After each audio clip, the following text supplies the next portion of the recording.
प्रिय विद्यार्थियों, पिछली कक्षा में हमने सूरदास जी के पद जो थे भ्रमर गीत से लिए गए थे उनका अध्ययन किया।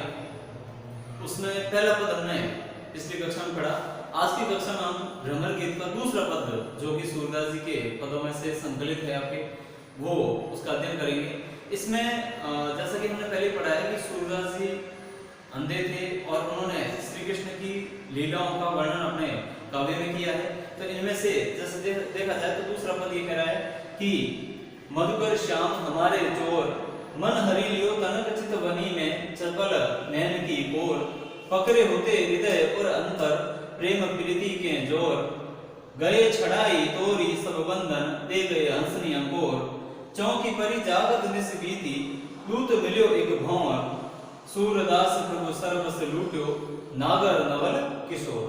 तो इस प्रकार से इसमें सूरदास जी ने एक गोपियों का वर्णन करते हुए बताया है कि किस प्रकार से वो श्री कृष्ण को अपने रात दिन या उर में बसाए हुए हैं, हृदय में बसाए हुए हैं, लेकिन श्री कृष्ण ने उनको जिस प्रकार से अपने कब्जे में लिया या कह सकते हैं कि अपने एक वश में लिया और उसके बाद में उनकी कोई सार संभाल नहीं करते, वहां से चले जाते हैं। तो उस स्थिति का यहाँ वर्णन किया है। तो कवि कहते हैं कि मधुकर श्याम हमारे चोर। सूरदास जी के अनुसार गोपियां कहती है कि मधुकर, यहाँ पर मधुकर किसी उड़ते हुए आए हुए भंवरे का इंगित करते हुए कहा गया है और कुछ विद्वानों ने इसको यहाँ पर उद्धव को भी माना है। उद्धव यानी जो कि श्री कृष्ण का एक परम भक्त था, लेकिन वह योग के मार्ग को ज्यादा तवज्जो देता था, वो प्रेम के मार्ग पर न चलकर योग को ज्यादा उसको महत्व देता था। इस कारण से श्री कृष्ण ने उसको सीख देने के लिए गोपियों के पास भेजा और वहां भेजा तो गोपियां कहती है कि हे उद्धव, हे मधुकर। मधुकर यहाँ पर भंवरे को हालांकि मधुकर कहा जाता है, लेकिन उद्धव भी काला था, भंवरा भी काला होता है और श्री कृष्ण भी काले थे।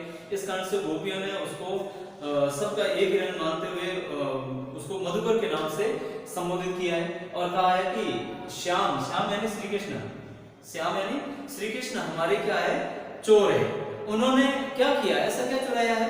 देखिए, मन हरि लियो तनक चित वनी में, मन हरि लियो यानी मन का हरण कर लिया। किसने? श्री कृष्ण ने। थोड़ा सा, तनक का मतलब थोड़ा सा, चितवनी यानी थोड़ी सी आंखें क्या मिलाई, नजर क्या मिलाई, उन्होंने हमारा मन चुरा लिया है। चपल नैन की कोर, चपल नैन यानी चंचल आंखों ने हमारी ऊपर तिरछी नजर से ही थोड़ा बहुत जो हमने उनसे प्रेम किया तो उन्होंने हमारा सारा मन, हमारा जो मन है वो चुरा लिया है। ऐसे ही पकड़े होते हृदय और अंतर। जब इस प्रकार से गोपियां कहती कि हम उनकी भक्ति में डूब गई, उनके प्रेम में डूब गई, तो फिर हमने उनको अपने हृदय में बसा लिया था। पकड़े होते हृदय और अंतर यानी हमने हृदय के अंदर श्री कृष्ण को बसा लिया था। उनसे हम प्रेम जो करती थी वो हृदय से करती थी। प्रेम प्रीति के जोर, प्रेम प्रीति के जोर यानी प्रेम और प्रीति के जोर पर हम उनसे प्रीत करती थी, वो प्रीत के जोर पर हमने उनको अपने हृदय में बसा लिया था। उसके बाद में देखो, गए छड़ाई तोरी सब बंधन, गए छड़ाई यानी सब छुड़ाकर चले गए, तोरी सब बंधन यानी सारे बंधन तोड़कर, सभी बंधन यानी प्रेम और प्रीति का जो बंधन था गोपियों से श्री कृष्ण का, उसको तोड़कर वो वहां से चले जाते हैं। दे गए हंसनी अंकोर और उसके बदले में हमें क्या दे गए? दुनिया को हंसी का पात्र बनाकर गए। अर्थात हमें यहाँ से छोड़कर गए, हमने तो उससे प्रेम किया और प्रीति की थी। इस कारण से दुनिया ये जानती है या संसार ये जानता है कि गोपियां श्री कृष्ण को चाहती है, उनकी परम भक्ति में है। तो इस प्रकार से हम तो उनको चाहती है, हमने उनको हृदय में बसाया, लेकिन उन्होंने हमें छोड़कर उसके बदले में एक हंसी देकर चले गए, हंसी का पात्र बनाकर चले गए। उसका जो हमने प्रेम और प्रीति उनसे की थी उसका मूल्य उन्होंने हमें क्या चुकाया? केवल हंसी, जो लोगों के अंदर या संसार में एक हंसी का पात्र बन गई।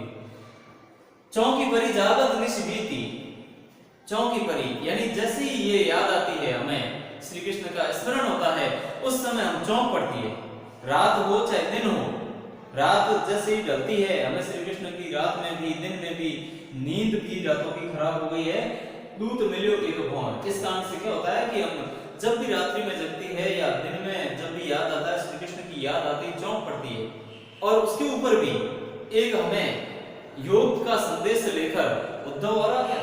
दूत मिलियो एक भंवर, यानी भंवरे के रूप में, यानी उद्धव के रूप में एक और उनका दूत यानी सेवक, उनका सेवक और हमें इस प्रकार से मिल गया, जो कि क्या करता है, योग की बातें सिखाता है। जबकि हम तो प्रेम और प्रीति में पूर्ण रूप से डूबी हुई है, तो हमारे योग का कोई असर नहीं होगा। आगे का देखो, सूरदास प्रभु सर्वस लूट्यो नागर नवल किशोर। तो यहाँ पर इसमें कहा गया है कि सूरदास जी कहते हैं कि गोपियां कहती है कि हमारे प्रभु श्री कृष्ण ने हमारा सब कुछ सर्वस्व लूट लिया है। किसने? नागर यानी चतुर, नवल किशोर यानी श्री कृष्ण ने। श्री कृष्ण ने हमारा सब कुछ लूट लिया है। तो इस प्रकार से ये व्याख्या होती है और आपको अपनी कॉपी में भी करनी है। अब इसमें सबसे पहले क्या होता है, देखो ये पद लिखा, दूसरा पद है, इसके बाद में आप इसमें लिखोगे सबसे पहले प्रसंग, व्याख्या करनी है हर एक पद की, प्रसंग लिखोगे। प्रसंग में प्रस्तुत पंक्तियां हमारे पाठ्य पुस्तक में सूरदास जी के द्वारा रचित भ्रमर गीत से ली गई है। और फिर आएगा संदर्भ।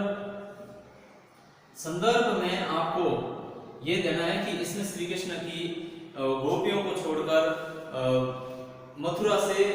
वृंदावन से मथुरा जाने की बात कही गई है कि वो उनको छोड़कर चले जाते हैं और उनको वापस योग के संदेश के लिए, योग का संदेश देकर उद्धव को भेजते हैं। और श्री कृष्ण ने उनके साथ में जो धोखा किया है, एक तरह से छल किया है, उस छल का वर्णन इसमें मिलता है। उसके बाद में आ जाएगी व्याख्या, जो कि मैंने आपको करके बताई है। और व्याख्या के बाद में आ जाएगा विशेष। विशेष में इसकी भाषा लिखी जाती है कि कौन सी भाषा है, एक तो ब्रज भाषा है। अलंकारिक शब्दावली का प्रयोग है। अलंकार देखा जाए तो इसमें अनुप्रास और रूपक अलंकार है। नागर नवल किशोर, नागर नवल किशोर है, इसमें न और इस प्रकार से इसमें र की आवृत्ति होती है, जहां पर एक ही वर्ण की एक से अधिक बार आवृत्ति होती है, या जिसको कह सकते हैं एक से अधिक बार आता है, आवृत्ति हो या आता है, तो वहां पर क्या होता है, अनुप्रास अलंकार होता है। और जहां पर विग्रह करने पर रूपी शब्द बीच में आता है, वहां पर रूपक अलंकार होता है। तो यहाँ इस पद में रूपक और अनुप्रास अलंकार का प्रयोग किया गया है। इसी के साथ में कोमल भावना, जो गोपियों ने प्रेम और प्रीति, जो प्रेम और जहां पर प्रीति की बात होती है वहां पर कोमल भावनाओं का पुट रहता है, तो यहाँ पर कोमल भावनाओं को प्रतीकों के रूप में समझाया गया है। इसी के साथ ही इसमें विरह की बात भी कही गई है कि गोपियों से श्री कृष्ण बिछुड़कर अलग हो गए, इस कारण से वो विरह में जल रही है। तो इस प्रकार से ये हो जाएगा अपना विशेष।